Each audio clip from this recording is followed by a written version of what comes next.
영화 서울의 봄이 무려 1311만 명을 기록하며 역대급 흥행을 작성했습니다. 이 영화는 2020년대 한국 영화 흥행 1위라는 놀라운 성적을 거뒀는데요. 서울의 봄이 어두운 내용으로 극장가 비수기로 꼽히는 11월에 개봉해서 이렇게 성공한 데는 이 30대 관객들의 입소문에 힘이 크게 작용한 결과라고 보고 있습니다. 한 20대 청년은 이 영화를 보러 간 가장 큰 이유는 그 시대를 직접 살아보지 않아서요. 라고 말했는데요. 역사 수업을 통해서 전두환이라는 인물과 그가 이끈 신군부에 의해 큰일이 발생했다는 것을 알고 있었지만 제대로 된 자세한 이야기를 들은 적이 없다며 이 영화에 호기심이 생겼다고 했습니다. 또한 배우들의 놀라운 연기력과 뛰어난 몰입감을 선사하는 영화는 2030 세대에게 제대로 취향을 저격했습니다. 한 젊은이는 영화 1987과 남산의 부장들처럼 역사적 사건을 배경으로 한 영화를 감명 깊게 봐서 이번 영화도 관람했다고 했는데요. 그런데 이제 영화 서울의 봄이 극장 개봉을 마치고 온라인에 풀렸는데 더욱더 많은 사람들이 보고 개봉하지 않았던 나라의 시청자들도 볼 수 있게 되었습니다. 그 중에서 가장 관심을 가지고 보는 나라가 바로 중국의 네티즌들인데요. 중국에서는 이러한 정치적 사건을 가지고 다루는 콘텐츠는 검열 때문에 걸리기 때문에 볼 엄두를 내지 못하는데요. 영화 서울의 봄은 그래서 중국인들이 느낄 수 없는 쾌감을 느끼게 해주었다며 더욱더 놀라운 반응들을 쏟아내고 있습니다. 그리고 이제 영화 서울의 봄을 본 중국인들은 비슷한 한국 영화를 찾아보고 있는데 지난 1월 중국 빌리빌리에는 영화 서울의 봄과 매끄럽게 이어지는 남산의 부장들에 대한 리뷰 영상이 올라왔습니다. 이 영화는 중국에서도 인기가 높고 인지도가 높은 이병헌이 출연해서 더욱 관심 있게 보았는데요. 영화 서울의 봄이 박정희 대통령 시의 사건 이후 전두환이 군사반란을 일으키는 과정을 그렸다면 영화 남산의 부장들은 박정희 대통령 시의 사건을 본격적으로 다뤄 연결성이 있는 작품이었습니다.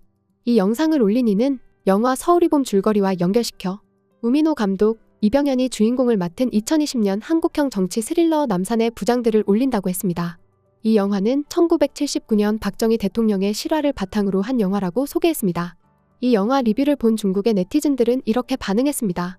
방금 남산의 부장들과 서울의 봄을 다 봤는데 정말 재밌어요.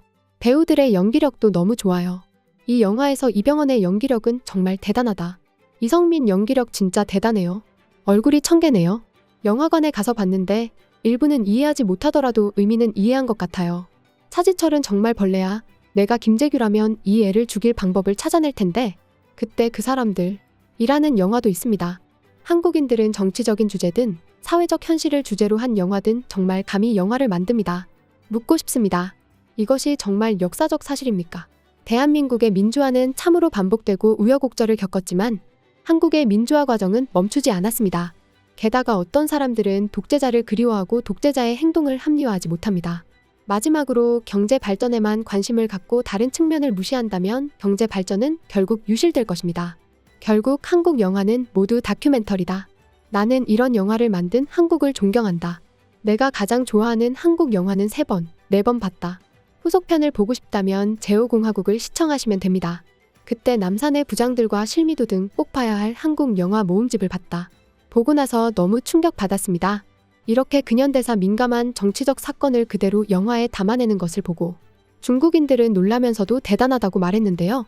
이런 정치적인 내용이 조금이라도 들어가면 중국 정부가 검열을 하기에 이런 영화는 더욱 파격적으로 느껴지는 듯했습니다. 그런데 재밌게도 이런 한국의 정치 영화는 중국보다 먼저 일본에서 선풍적인 인기를 끈 바 있는데요. 한국의 제5공화국 드라마가 일본 내에서 엄청난 인기를 끌었습니다. 특히 일본의 밀리터리 덕후, 밀떡들에게 인기가 하늘을 찌를 정도로 폭발적이었는데요. 일본에서는 등장인물을 모해화하기도 하고 특히 군복 코스프레가 엄청난 게 유행을 했습니다. 이들에게 제5공화국의 초반에 나오는 12.12 사태는 일본인들이 환장하고 좋아하는 일본이나 중국의 전국시대 압축판 같다고 했습니다. 일본의 제5공화국 팬들은 영화 서울의 봄 나온다고 하니 트위터에 인물관계도를 그려서 올리기도 했는데요. 그만큼 진짜 드라마 찐팬임을 입증하며 뜨거운 관심을 나타냈습니다. 이렇게 중국과 일본에서 한국의 근현대사를 다룬 영화나 드라마를 좋아하는 이유가 있는데요. 자국에서는 이러한 역사적 사실을 다루는 작품을 만들기 힘들 뿐더러 일본 같은 경우는 민주주의 국가라고 하지만 자신들의 힘으로 민주주의를 이루지 않았기에 이 같은 한국의 살아있는 역사는 굉장히 흥미로울 수밖에 없을 것이라고 했죠. 영화 남산의 부장들은 개봉 당시 일본이나 중국 아시아권 국가팬들뿐만 아니라 전 세계 영화 팬들이 열광했는데요. 특히 헐리우드 영화를 통해서 알려진 이병헌이 등장하면서 더욱 많은 팬들이 이 영화에 관심을 가졌습니다. 이 영화의 전 세계 영화 팬들은 이런 반응을 나타냈습니다. 이병헌이 주인공이어서 정말 기쁘네요. 정말 좋은 배우야. 나는 최근에 이 영화를 보았는데 이 영화는 최근 몇 년간 최고의 한국 영화 중 하나임에 틀림없습니다. 영화는 정말 놀라웠고 영화의 클라이맥스는 원테이크로 촬영되었습니다. 이병헌은 확실히 이 영화의 주연으로 오스카상 남우주연상 후보에 올라야 하지만 그런 일은 일어나지 않을 것 같습니다.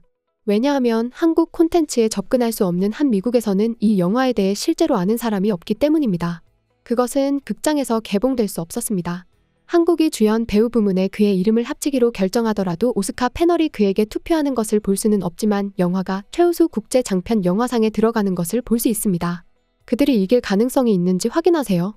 이 영화를 보고 이 영화가 걸작이라고 말하고 싶습니다. 가이아나로부터의 존경. 진짜로 이 영화는 최고야. 한국의 영화는 중국과 일본은 물론 아시아 지역과 이제는 전 세계로 뻗어나가며 엄청난 영향력을 발휘하고 있는데요. 이것은 창작의 자유를 통해 어떤 이야기라도 서슴없이 할 수 있다는 것과 훌륭한 퀄리티로 몰입감 높은 이야기를 만들기 때문이라고 했습니다.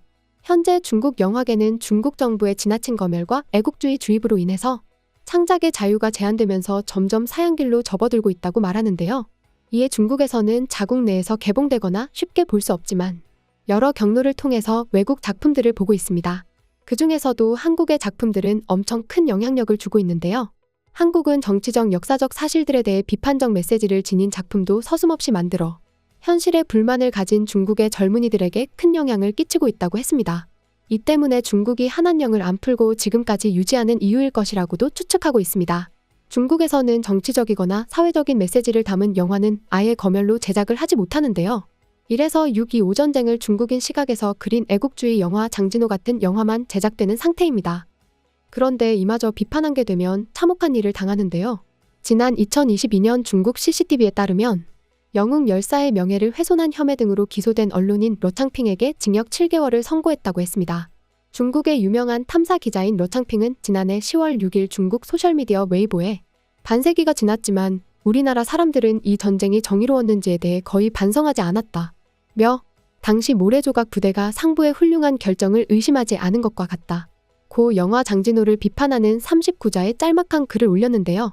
1억 명 이상이 관람한 영화 장진호는 6.25 전쟁 중 가장 치열한 전투 중 하나로 꼽히는 장진호 전투를 다뤘고 이 영화에 등장하는 혹한의 추위에서 얼어 죽은 중공군 병사들을 얼음조각 부대라고 칭하며 영웅으로 대접했습니다.